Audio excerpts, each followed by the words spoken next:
Favorite VR games. Half-Life Alyx. It's just the best one, but it is the most polished AAA virtual reality first-person shooter. It's the graphics are incredible, the physics are great, the way that it Is it works is horror? awesome. No, but like almost. Okay, There's because it's I played Saints and Sinners, The Walking Dead Saints and Sinners, and Yeah, to that's me, another great one. That's so good. polished.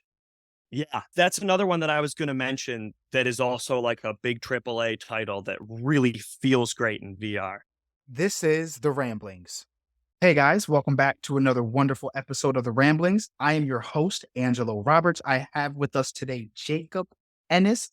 He is a wonderful person. We actually just recently met. He's working with a company called the Center of Simulation and Innovation. He's a business development specialist working in the VR AR space. As you guys know, we just had Jose Santiago on because we are in a VR frenzy right now. How are you doing today, Jacob? Very good. I'm happy to be here. How are you? I'm doing pretty well. Super glad to have you here. So, as normal, as we always like to kind of start off, give us the 3-minute spiel, who you are, what you do, and why we should even listen to anything that you'll be saying today. Yeah, absolutely. So, like you said before, my name is Jacob Ennis. I work for the Center for Simulation and Innovation. We are a startup company out of Ann Arbor. We've been around for about 10 months now, developing a lot of new and interesting augmented reality and virtual reality stuff. And we're, trying to get our name out there, finding our market, doing all that really cool startup stuff, building all these new things. So my role specifically within the company is kind of a dual role. Mhm. As a startup, it's a lot of times people wear a bunch of different hats. And so I've kind of got two hats. The first hat is sales. And so I work in sales and marketing. I know the products. I can talk about the products. I can try to find the right sort of people who might be interested in the sort of software that we develop. And then on the other side, I'm also a software developer. So I develop some of our software for Unreal Engine. I work with artificial intelligence. I work with virtual reality. So I kind of get to decide on a day-to-day basis when I want to be social and when I want to go to networking events or when I want to huddle up next to the computer and, build some software. So I get the freedom to be able to do that, which is really cool. But what we do as a company, our focus is Mhm. a little bit different than most augmented reality and virtual reality development, Okay. or at least most of what people see virtual reality or augmented reality as. Most people's experiences with AR and VR is for entertainment purposes, which is great. That's things like Pokemon Go was kind of a lot of people's first real introduction to what augmented reality looks like. Virtual reality video games, things like that. That seems to be a lot of the focus of the VR and AR industry right now. And instead of focusing on entertainment, while our experiences are entertaining, our idea is to use augmented reality and virtual reality as media platforms for education and training. Okay. So things like augmented reality textbooks, where the information that a student is reading about comes right off of their page, off of the page on their phone, and they can interact with it and see all sorts of extra content that sits right on top of the book. Augmented reality business cards and things like that for marketing purposes, and virtual reality training simulation with artificial intelligence. So people within the training simulation can have full conversations with all of the non-player characters in that world and really get an immersive and exciting training experience out of it. That is a lot. Now, that is like you mentioned, is a very different approach than taking like that entertainment first kind of basis. Walk me through some of the softwares that you were part of that you helped develop, or some of the products that your company has pushed out in regards to that educational productivity kind of space. What are the things that you guys are looking at building or have already built? Yeah, so right now we're kind of looking at a couple of different areas. We've recently been, we've had all these awesome brainstorming sessions and we've built some really cool applications. And now we're at the point where we're narrowing things down and saying, hey, we've got all these cool products. What, from a marketing standpoint, should we focus on first? So that way we can bring something fully to market that has advertising materials with it, that has the client base figured out. And then, so what should we choose first? And then where do we go after that? What's the next step? and which of our products are going to really catch on. And so we have a few different products right now that we're really working with. Exhibit Sim, which is essentially the idea of using augmented reality to exhibit or show information beyond what's presented physically. And so this can be a poster on a wall that somebody can use augmented reality so that there's extra information on top of it. And whether that's used for like a sales or marketing thing, like maybe there's an entertainer who wants his album covers or his posters or whatever it is to have like an animated version of him on stage, right? That's something that we could do. Or maybe it's in a Mm. classroom, right? And you have posters up inside of a classroom and they've got extra content on them that the students can get excited about.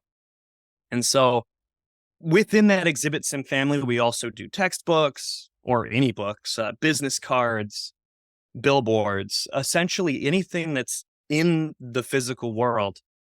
We can take that and create content on top of it that people can access on their phone.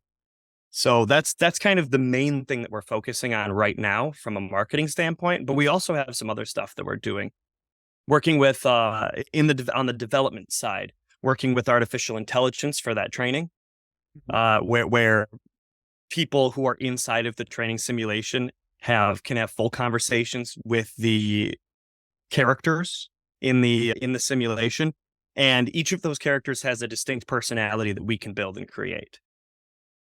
And we've also been working with 3D design and Gaussian splatting, which is this new rendering technique that allows people to use a series of images or a video and create a 3D space using that video. And so we're trying to implement that into some of our development to create some really realistic and cool looking environments. So those are kind of the main things that we've been focusing on right now. We've also had something called Concussion Sim, which was essentially a simulation program designed to help on-field personnel diagnose concussions and what to do if someone has one, how serious it is, and making those split-second decisions to keep their players safe.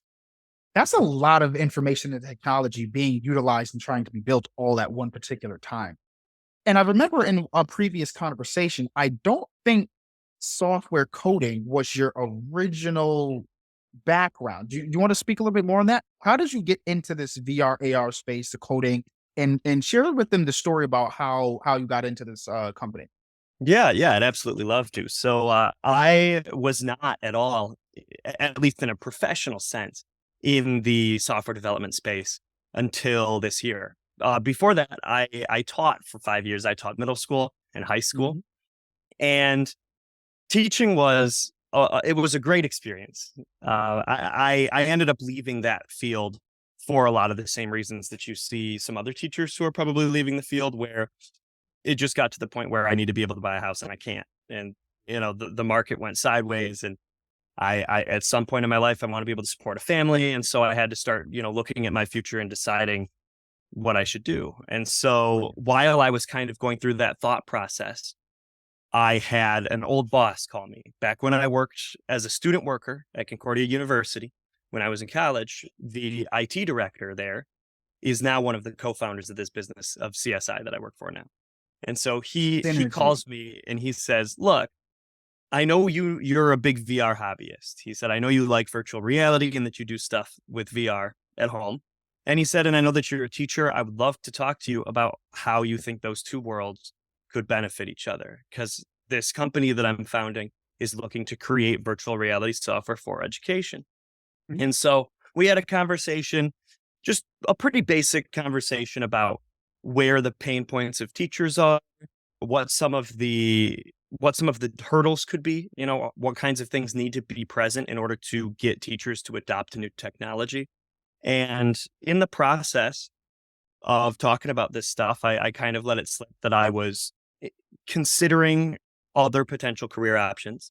Mhm. And fast forward a few months, and now I'm working at the Center for Simulation and Innovation with him again, which is really cool because he was my boss before, and now we have this new dynamic working in this company, and so I know the people who work there, and I kind of know the atmosphere already.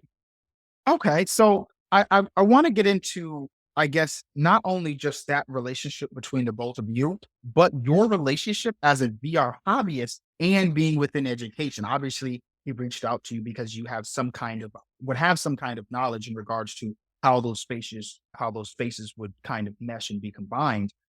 Where do you say you fall in that spectrum of education and VR? Are you more education based or are you more of the VR experience based? What do you kind of prefer? What is your knack in that area? That's a really good question. I I love the ability to have both in the career that I work for because I've always been ever since I was really young, I've always been very interested in computers. And after virtual reality started to become a more mainstream popular concept around, I think it was like 2013 when some of the first VR headsets started to come out and people were getting really excited about it. I thought that it was just the coolest thing ever. And so I ended up purchasing a virtual reality headset and I got totally addicted to, learning more about virtual reality and trying all these new experiences that people were building. And so that computer hobbyist portion of my life was reflected in my teaching. I would teach technology courses a lot. And so I teach kids about how to build a computer, how a virtual reality headset works, what artificial intelligence is, how to use a 3D printer, all of those like basic up and coming technological advancements that I think kids need to know about. And so from there, it was actually a fairly easy transition to I started working in sales primarily because I knew I wasn't afraid to talk in front of people because that was my job. As a teacher, you've got to talk in front of people that don't want you there and don't want to listen to anything you say. So, like, sales is way easier than So how did you even get into becoming a teacher? Like only because I kind of know we're in that same age bracket. So in 2013, you would have been a lot younger than you are right now. Mhm. But your career path initially took you into teaching. How did that happen versus you say going to college for like computer engineering? What was the purpose of pursuing teaching? So there were a couple things that factored into that. I considered both of those options. I considered getting a computer science degree and I considered getting an education degree.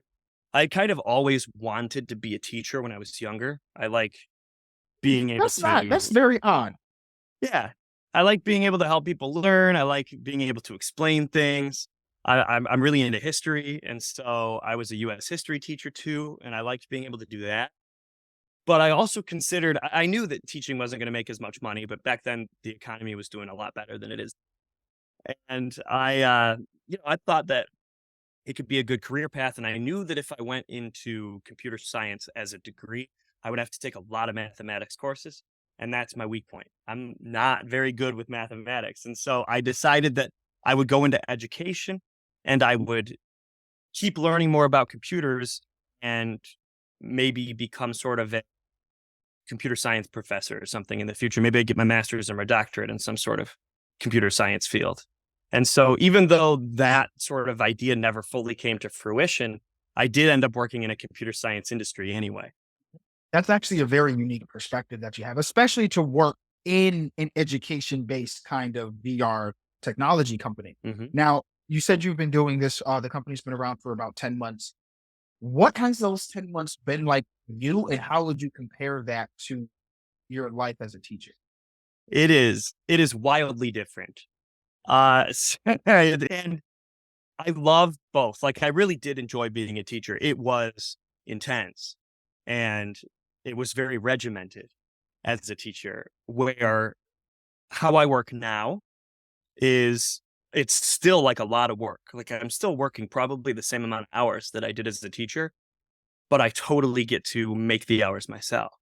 And I think that might be more indicative of working for a startup as opposed to working specifically in the technology sector. I know most people, if you go and get a job in the technology sector, you're probably working like a standard 9 to 5 schedule. Mhm. And just because of kind of the way that our company works and the type of work that I end up doing and the way that I apply myself to it, I build my own schedule, which means on one side, I get to leave openings for myself to be able to do things that are important to me. But on the other side of it, I'm also responsible for building my own schedule. And so I have to find all of the networking events that I go to, and I have to figure out all of my meetings and all of the times that I need. And I'm responsible for following up with every single person that we talk to as a company. And so it's just an interesting dichotomy. I would say, as far as similarities go, talking to students and talking to parents and convincing them to either learn this information or keep their kids in my class to learn the information that I'm giving them is very similar to sales. You are essentially selling them information that they don't want to learn. And Okay. so Which sale it's is harder? Because one of them might be in the market for something. The other one, which I would say are parents, they're in the market, but they are probably the most out of market, in market people that don't realize it yet. Like, you right. need this, but you don't realize how much you need this, and you're not willing to shell out the expenses necessary.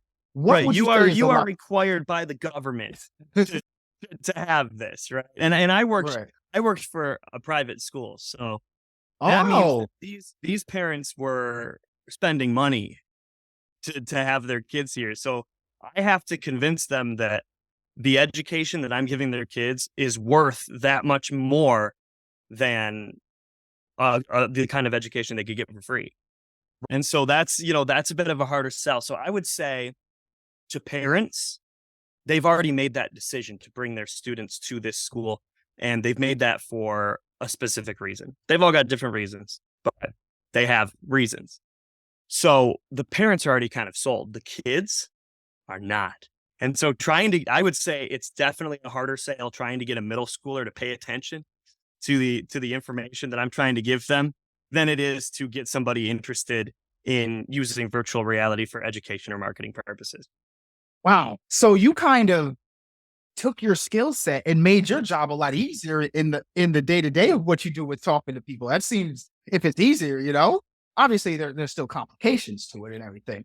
Oh, absolutely. Yeah, and there's complications to anything. And I think a lot of the complications that we go through now are just the same complications that any other startup business would be going through, as in learning about where we fit and how to expedite our process so that we're making good profit and making products that people are really excited about.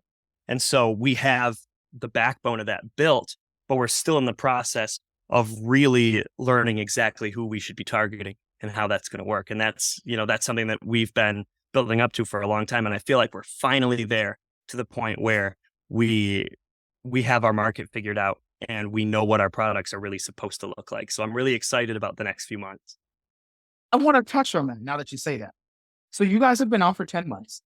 The pandemic brought about a bunch of online books in 2020. I believe it was crypto. 2021 was VR slash AR. And then 2022 to 2023, we've had like that whole AI. So there have been a boom of companies, especially in the AR and VR space, especially with Quest 3, with Apple rolling out, not Quest 3, Apple rolling out the Vision Pro, Hmm. Quest 3 rolling out from Meta. I just got a notification about like a VR Ho, like a $3,300 headset from like VR Ho or something like that for AI. Yeah. A lot of Yeah. companies are doing things. What are the what are the competitors doing that are already in the market that you see that they're not doing right, where you guys are able to then slip in? What are other VR companies not doing that gives you that gives your company that advantage? So I think we have a couple of advantages. There's, first of all, because this is such a burgeoning field, we're not competing against VR and AR companies who are building applications for entertainment. We're in an entirely different sector and we're targeting different groups of people. We're not trying to sell our simulation software to gamers. We're trying to sell our simulation softwares to the people who are in training who need to use that software in order to learn things. And so most AR and VR development companies aren't competition. They're friends. They're people that we can learn from and they can learn from us. They're people we can Mm, share information with. There are other companies who do some things that are similar to us. There is another company that has been working on augmented reality textbooks. There's another company. There are quite a few companies that do augmented reality and virtual reality advertising stuff. However, I think we have a leg up for a couple of reasons. First of all, we are remaining absolutely on the very cutting edge of anything that's coming out. A huge part of what I do on a day-to-day basis is research new technologies and see if they can fit into our software development and what benefits they could provide us. And so we already have full AI implementation in a bunch of our products. We are already using, I mean, we started using Gaussian splatting to help render our environments when the research paper proving that Gaussian splatting was possible dropped Okay, 3 months so beforehand. I'm sorry. I'm not that big at VR as you are, clearly. What is this Gaussian? Yeah, so this isn't really a virtual reality technology. It's this is something that I've been putting some time into. Firstly, originally, just because I thought it was really cool, and then after that, because I realized how much potential it could have in the market. And the idea behind it is that you take a video of something, either walking around an object Mhm. or walking around some sort of an interior space. And you take that video and you split that video out into a bunch of different frames. So it becomes photos. You feed those photos into an artificial intelligence and it processes them as a point cloud. So it uses this artificial intelligence to analyze each photo and create 3D visual data so that it creates a 3D environment, a 3D copy of whatever it is that you were filming. And so you can take that 3D environment that you just created and you can drop that into a video game, into a simulation, into whatever you're Oh, building oh, and have that work. um, I just saw like a TikTok or a YouTube video, and basically it was like an in-home video game design agency in which is that what they're using to cut down the like if you so I don't play it anymore, but I used to play like NBA 2K. And so when Yeah. they're building out the game, they have to have like the people do the mappings when they're like doing the moves and everything like that. Is the AI or the is that particular technology for rendering being used for them to be able to say, hey, we're going to mimic that idea of some kind of mapping to be able to reproduce that at a smaller scale in video games that are being produced by, small time devs. So similarities, definitely. The Okay. When Yeah, you're that's talking about like you were kind of talking about motion tracking with people, right? So that yes, like the NBA 2K characters would be essentially mimicking the same movements of the people that they're actually based on. So correct. when Michael Jordan goes in for a dunk, it looks like one of Michael Jordan's dunks because they took a bunch of footage of Michael Jordan and they mapped their character after it. Mhm. That is a similar technology, and I'm sure that they'd be using artificial intelligence to help with that, where it creates animation based on video, where this one creates 3D environments based on video and photography. So I I could don't use know the my difference. I could use my Only phone. because like you say animation, and when you say animation, I think of animation as 2D or 3D. So when you say animation and then you're like 3D rendering, I'm I I don't get make that gap close. So like animation is movement. Mhm. Just movement. Animation, right? Animation just means movement, like making something move. And so the movement, the way that those NBA 2K characters were moving was because of that scanning technology that they used on the videos to create realistic movement based on real people. Mhm. The What we're doing, it's not about the movement as much as it is creating an environment based on those photos. So if I came to visit your house and I had my I could do it with my phone, or it's even better with a 360-degree camera. But I walk around with the camera and I walk around your room. Then I plug that into the artificial intelligence, and now you've got a full 3D version of your room, and I could start dropping characters into it. I could make a little simulation in your room. Okay, so kind of like the Zillow, like like the Zillow when I can do a apartment tour and they have like the 3D rendering of like the blueprint of the house. Exactly like that. Except on Zillow, Ah, they're using laser scanning technologies and they're using all this really super expensive stuff. Gaussian splattering can be done with just a cell phone or just a 360 camera, and it's higher resolution. It looks better. Wow. So you've been looking and getting into this kind of stuff before that, like you said, before that research on that it's proven even came out. How are you staying so cutting edge? So a lot of that is just time invested. A lot of that is just because I've been into computers for so long, I know a lot of groups that keep up on advancements in different areas. So like advancements in artificial intelligence, and I kind of know where to look to see what's going on. Or advancements in, headset technology or whatever it is that we'd be interested in. And so I keep my eye on that kind of stuff. And if I see anything that looks mildly interesting that's new, I try to do a deep dive on it just so that I can tell whether or not we could use it for our company, and I can tell whether or not it's something that's developed enough to be usable right now.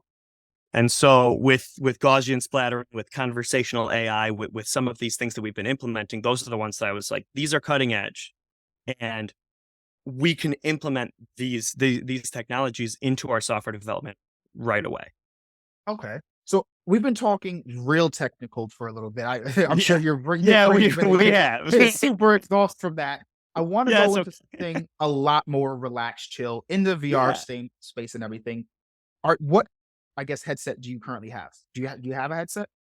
yeah. I've got a couple. So Okay. I use at home for I do a couple of things in VR, like on my own time. I love racing sims. Like put the VR headset on, get the steering wheel and the pedals, and like drive cars. Just learn how to drive I've different seen types of a lot of cars, like race people people. doing those builds, like full screen builds. Yeah, and I figured it'd be easier and more immersive, less expensive if I use a VR headset instead of having like five different screens around me. And I don't have the whole like racing seat and all the crazy stuff that some guys who are really into it will, but I love doing it. I love setting up the wheel and having the force feedback. And I'm a big car guy. So, that kind of thing is really exciting to me. And then I also play a lot of other general VR games too, first person shooters, puzzle games, exploration, whatever I think is neat. And so I have for my racing simulation stuff, I use an HP Reverb G2, kind of an older VR model. It plugs into a computer, but it's got a really high resolution screen. So I like Okay. that a lot for the and a high refresh rate. So the motion's very smooth. I like that for the racing. And then for most other VR games, I use my MetaQuest 2 because Okay. it's super accessible. The hand tracking is great, and they keep releasing some cool new features for it. I got a Quest 2 maybe 2 years ago at this point, 3 years ago, and just seeing the evolution of the software over the past year and a half, Oh, from it's the incredible. increased hand tracking to the changes that they do with the screens and how, like, you're moving everything around. I say that is absolutely phenomenal. What are some of your favorite games on Quest 2? Let's get into, like, just something chill, what do you like to do and play in your downtime? You mentioned that you do like to do racing. I see here, kinda want you to get into it, beer brewing. Oh, yeah, yeah. So, yeah, we can talk about that hobby a little bit soon too. I favorite VR games. I've played quite a few of them. Half-Life Alex Okay, is you're, like, the 5th person to say that. I'm buying half like Alex today. it's just the best one. Like it really is just like, well, maybe that's up for debate, but it is, I would say, the most polished and triple A sort of feeling virtual reality first person shooter. It's the graphics are incredible, the physics are great, the way that it Is it works is horror? awesome. No, but like almost. Okay, There's 'cause it's I play that, The Walking Dead: Saints and Sinners, and Yeah, to that's me, another great one. That's so good. polished. Yeah, that's another one that I was gonna mention that is also like a big triple A title that really feels great in VR. Love it. So what are some of, because you're in the productivity educational space, especially with Quest 2 rolling out a lot of productivity apps. That's how I discovered Spike. I believe now up there like Miro Board, they're going to start adding, like, they have Facebook Messenger and Facebook. They Hmm? got Gravity Sketch. What are some of your Yeah. favorite productivity apps that you like to use within Quest? Well, other than our own software, which of course I would say that because I'm involved in Right. the development of it and whatnot. Other than using things that we've developed for ourselves, I really like actually there's a couple of things that are really simple. And I forget what they call it. I've been using it for a while. There's screen mirroring software for the Oculus where you can see your desktop displays on your computer wirelessly through the Oculus. And so I can actually go about doing things using my computer, like Immersed virtual VR? meetings and stuff like that, inside of virtual reality. So Immersed VR. is that what it's called? That's the one I use, which is Yeah. immersed VR. Meta Workplace has jumped over the past year. Like, I remember when I first got into Meta Workplace, I was like, this is terrible. Much prefer Mm, using immersed, yeah. but And I once think that is the one that I've been using is because immersed VR. they have a really good community and like they've been making leaps and strides to make sure Hmm. that they stay above Meta Workplace in like that virtual reality working kind of space. Now, inside of Quest, there's a bunch of stuff. What are some of the apps that you guys have on Quest? If there's anything that we could download or people that can try out. Do you mean like things that we've developed so far for people to Develop, download? yeah, developed, been a part of. Like, what are things that are under your company's umbrella that we might be able to test out for a bit? So right now, we do a lot of custom development for specific training programs. And so what ends up happening is that Mm, instead of releasing the files for that on the MetaQuest store, we give those files directly to the company. gotcha. And sometimes those training simulations or programs are things that are specific to the machinery that that company uses. And so it's stuff that they might not even want being made publicly available. Right. Okay. Unfortunately, there are demos that I've made of, especially regarding conversational AI, being able to talk to people in virtual reality that I've ported to the Quest and that I've been thinking about putting on App Lab. So although there's nothing on there yet, keep your eyes out for anything by the Center for Simulation and Innovation on Oculus App Lab because, or I guess Meta App Lab because probably about to drop a couple of things as long as I can get permission from the people who I base the avatars off of Mhm. to allow me to do that. So that's like a next step thing soon. But right now we don't have any VR applications that are officially on like the App Store that somebody could just go and download. Wow. Well, man, we've gone from like super deep tech talk to kind of some conversational things about the virtual reality space. I would like to get your personal thoughts on what VR is going to be like in the next 5 years. Where do you see us going? And what are some of the big things that you're excited to see coming out? Like, do you plan on getting the Apple Vision Pro? Do you like what are some of the big news events that you're excited for? Yeah, yeah. So VR is moving pretty quickly. And I think when VR originally released, circa 2013 to 2015, and they start the first HTC Vive and the first Oculus Rift and all these things that people were using, the software for them was, like I said before, mostly entertainment focused. And those headsets were, while they were great proofs of concept, they were expensive and performance wise not super high quality, right? Because they're older technology. And so Mhm.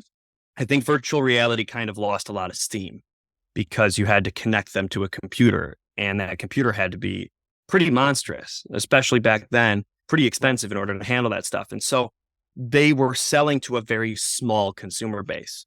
Now that we've got these, like the Meta Quest 2 and the Meta Quest 3, we've got even the Microsoft HoloLens for augmented reality. We have headsets that work on their own, that you don't need to purchase a bunch of other expensive equipment and you don't need to be tethered to something to use them.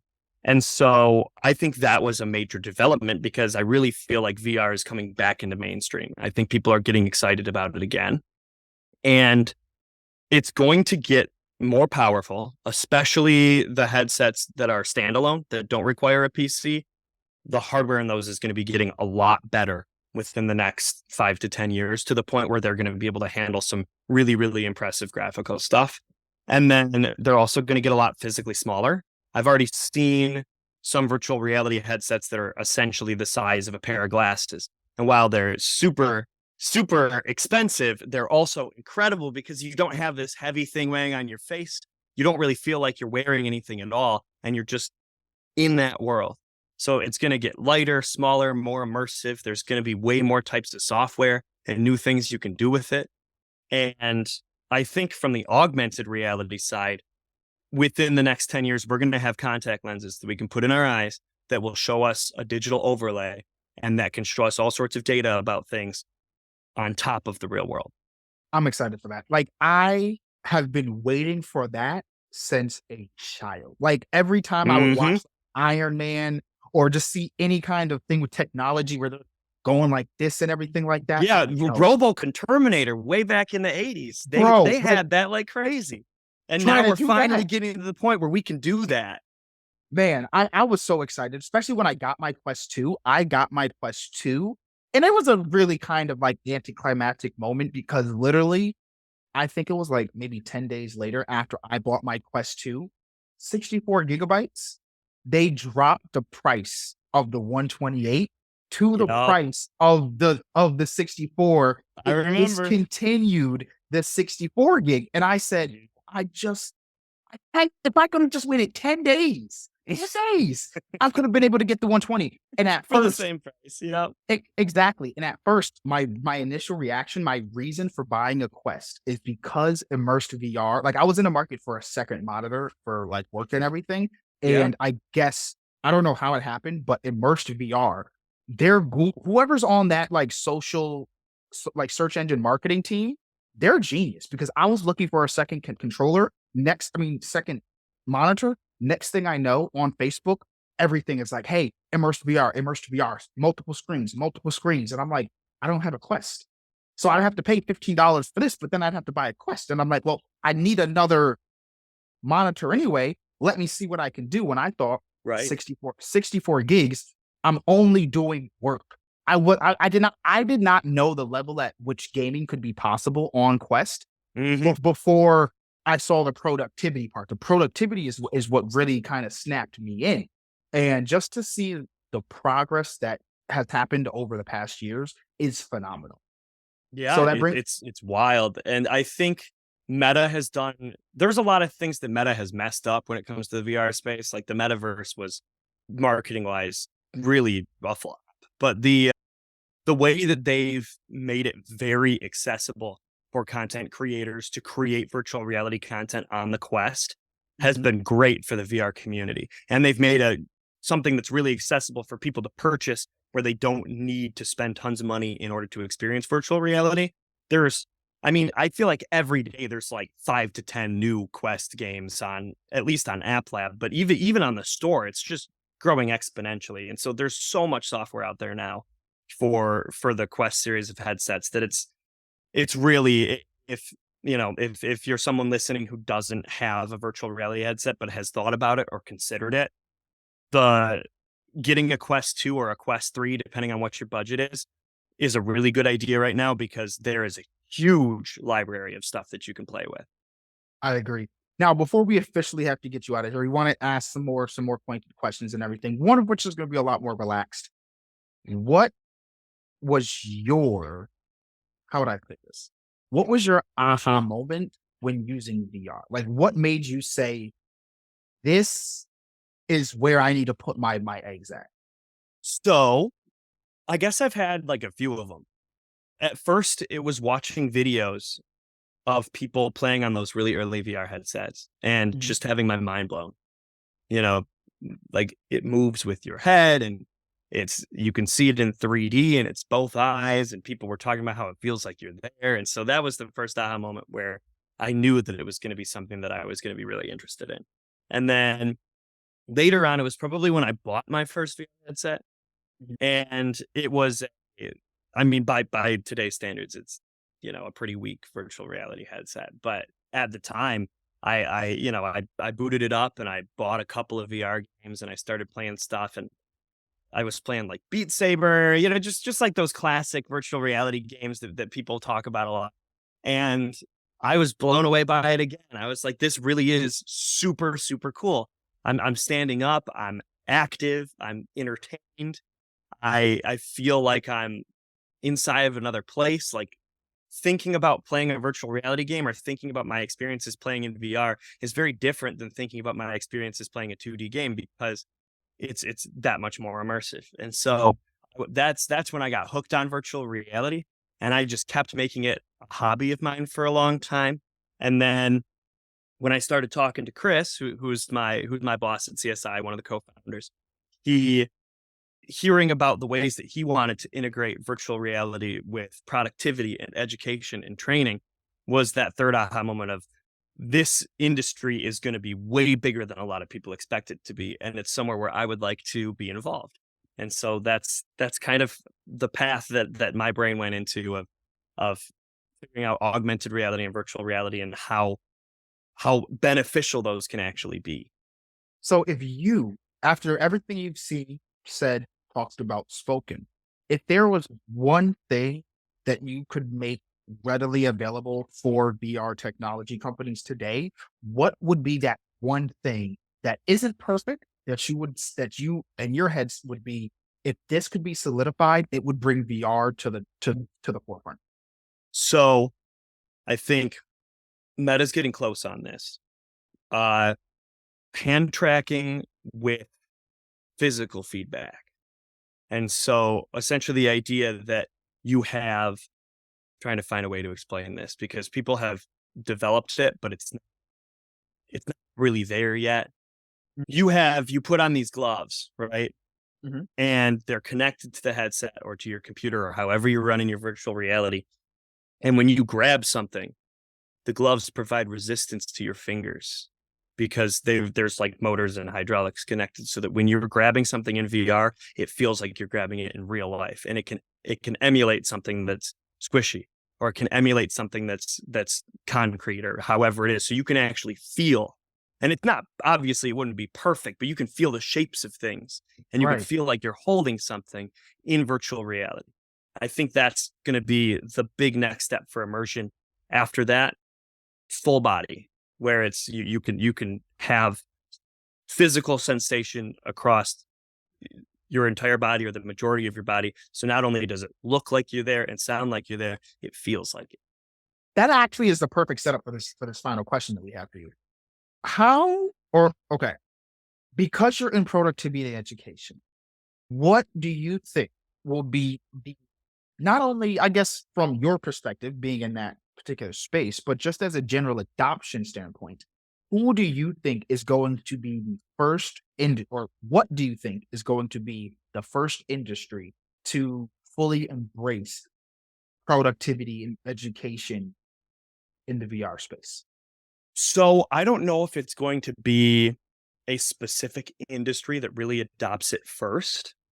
I think it's going to be maybe a broader range of companies who are more experimental and forward thinking. So usually the first businesses to adopt something in the tech sector are businesses that are also in the tech sector, but they're developing something else.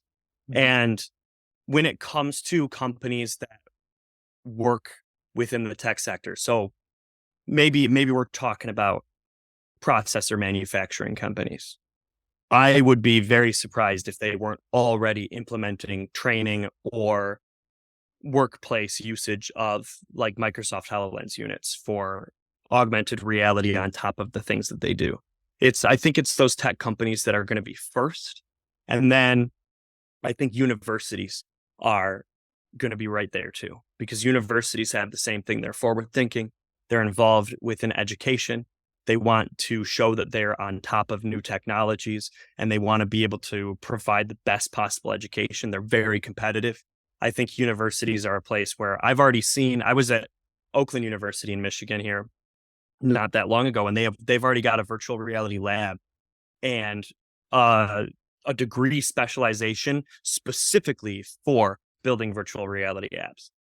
Wow. So like they're already on top of it. And Oakland University, it's a great university, but they're usually not the number one first. They're not like specifically a technology university. So Right. when we're talking about universities that are engineering schools or universities that focus primarily on technology, they've been even faster. Bro, you have not only been able to share with us so many personal like notes within your life and everything, but also just the notes from your knowledge in this VR and AR space, especially within education. So I'd like to be able to ask you last one final question, which is give us your shameless plug for CSI. What exactly a breakdown again of what you do, where we can find you, if there's a customer, like what like give it so that if someone was listening, they hear it and they're like, I gotta call Jacob. Yeah, absolutely. So Center for Simulation and Innovation, even though we're based in Ann Arbor, we do work for people all across the world. And we work in three ways. We do education, custom software for education, custom software for training, and custom software for marketing. So if you're someone who wants to find a new and more immersive, more effective way to train your employees, or if you're someone who wants to create a marketing campaign or some marketing materials that use this technology that stand out from the crowd. Those are the things that we specialize in, and we tailor it exactly to what your needs are and the things that you want to see inside of that experience. So if that sounds like something you'd be interested in, you can contact me at 734-330-3445. You can look us up at centerforsimulationinnovation.com, or you can email me at jacob.ennis centerforsimulationinnovation.com. There you guys have it. That's exactly where you all need to go. It's been a wonderful ramblings episode, and we will see you tomorrow. Thank you very much for having me on.